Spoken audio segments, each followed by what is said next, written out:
Hello aspirants, I have come again with a new topic. Today I am going to discuss a very important questions which often comes in state PSCs as well as UPSC. Analyze the circumstances in which nationalism emerged as a major factor in the political life of India in the second half of the 19th century. And it came in WBC's 2023 history optional. Another questions, what were various ways in which nationalism manifested itself in India during colonial rule? It came in UPSC 2021. Let me tell you something, or let me enlighten you. These questions are same. There is no such difference. They demand more or less the same answer. Let's discuss. Nationalism is an ideology and movement which advocates the interest of a particular nation, especially with the objective of gaining and maintaining nation's sovereignty over its homeland. So in this line, the concept of nationalism is given. What does nationalism mean? It means this is an ideology, or you can say a movement, which advocates, which propagates the interest of a particular nation. And what is the objective of doing it? The objective is to gain and maintain nation's sovereignty. Okay. India's response towards the colonial establishment for its ill-conceived policies and atrocities is in the form of the national movement with the spirit of nationalism. Whatever British did, the atrocities, the exploitations on Indians, somewhere Indians started revolting against them. That's how, in different ways, of course, in different ways, different manners, many people involved in it. And that's how they created a base atmosphere where nationalism emerged. And it helped to form a new political parties in India. And as well as most importantly, in the Indian national movement. The second half of the 19th century, that means 1850 onwards, saw the national consciousness and the rise of an organized national movements in India. The factors which instigated or provoked national consciousness among Indians are as follows. Let's discuss all the factors, the backgrounds, the important events that took place and which finally shaped the national conscience amongst the Indians. First, Revolt of 1857, the most important thing that took place. The revolt of 1857 and mutiny in Assam had been the spark of the national conscience among Indians against the British. V.D. Savarkar called 1857 revolt as the first war of independence. Though the nature of revolt of 1857 is quite unknown to us, there are many natures, but popularly called the first war of independence, and it was popularized by V.D. Savarkar. So the first factor which helped to save national conscience among the Indian people, that was revolt of 1857. It played an important role. Next, civil rebellions. Ahom's revolt, Khasi revolt, Singhphon's revolt, Kuki revolt, etc. had huge resentments, angry, infuriation for the British. It saved the sense of nationalism in frontier territory along with the rise in the mainland India. Though they were conducted in the border areas, but somewhere their activities influenced the people of the mainland. Okay, the people of the rest of India. Again, civil rebellions played an important role. Peasants' movements, Sannasi, Ijaradari, Indigo, etc. revolts were nothing but the consequences of the British policies of land revenue systems and forced commercial cultivations of crops.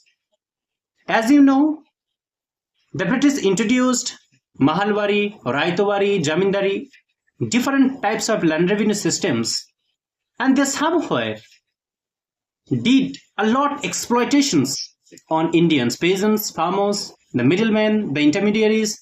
Everyone, irrespective of the community, suffered because of these policies.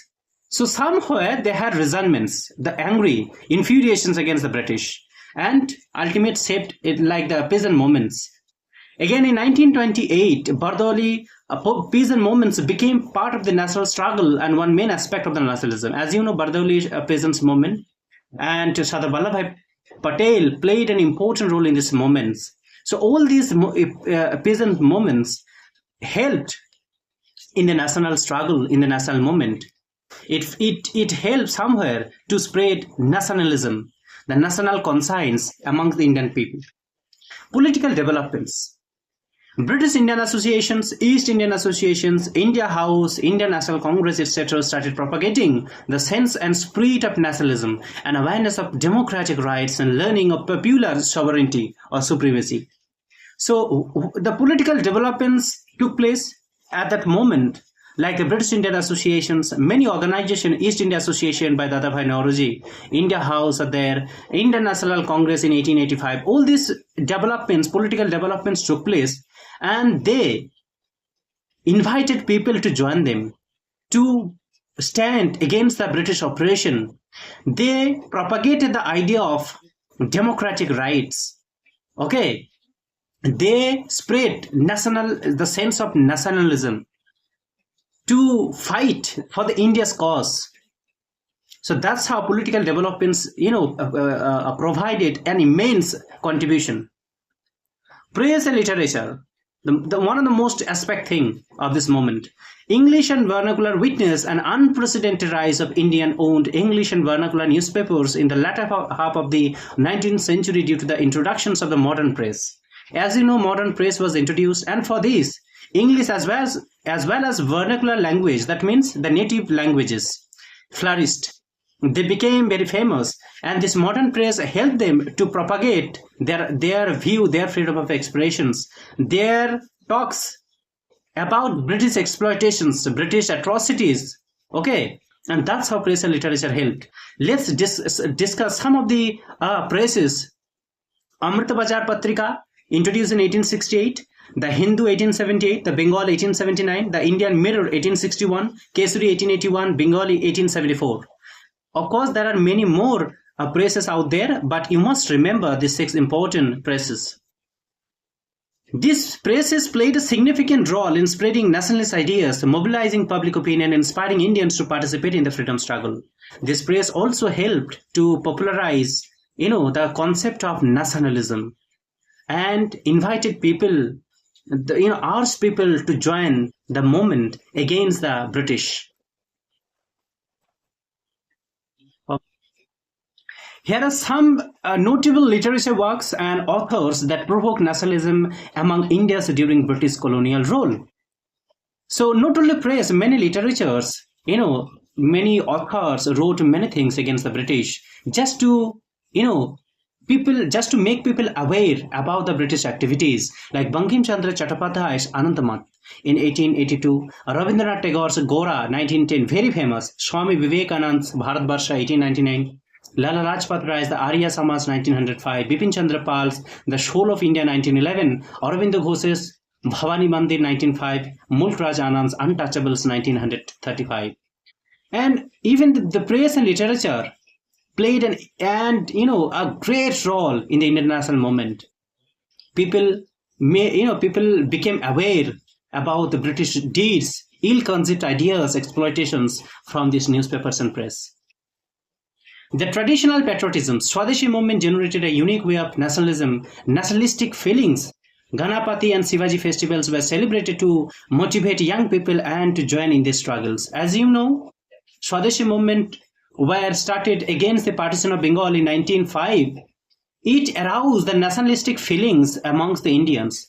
Again, Ganapati and Shivaji festival were celebrated and introduced by B.G. Tilak to motivate young people that please come and join. We must stand against the British exploitations. So the traditional patriotism also helped to mobilize people, to gather people against the British. Social reform movement, many social reformers were, conducted to remove. Many social reforms were conducted to remove the evils and ill practices from the society. Thus, many people gathered under an umbrella of national unity and to fight against the colonial rulers.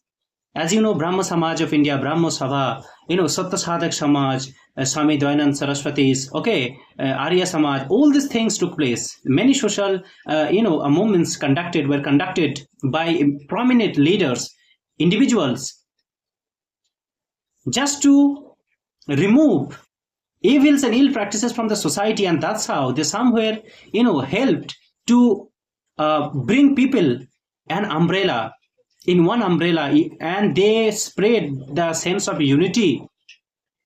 Okay, and it again helped in the international movement.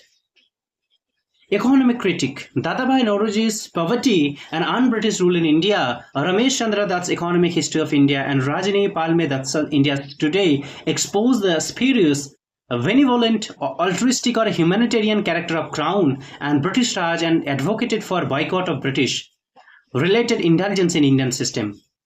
So there were many economists like Dadabhai Nauroji, Ramesh Chandra Datta, okay, Rajini Palme Datta. They wrote many things, many books on British exploitation, how they exploited India's economy for their betterment. They didn't do it for the right cause of the Indians, but for their own benefit. And that's why these economists exploited them brutally. Okay, and made the people, Indian people, aware about the actual nature, the character of the British Crown. That they are not, the British Crown is not benevolent, altruistic, or humanitarian. Rather, she's just exploiting us. Conclusions. The international movement was a massive and prolonged struggle launched against British imperialism. Nationalism was the main ideology and the instrument with whose help this struggle was launched. Definitely, it was a prolonged struggle, a long time. It took a long time, again, to stand against the imperialism. The nationalism was the main ideology. So the main ideology was nationalism, the patriotism, the love for the country, and to remove or eliminate the British from the Indian soil. Indian nationalism represented two major, and they represented two major ideas: anti-imperialism, that means against the colonial government, against the Britishers, and national unity. Then, irrespective of the caste, community, please come and join these movements.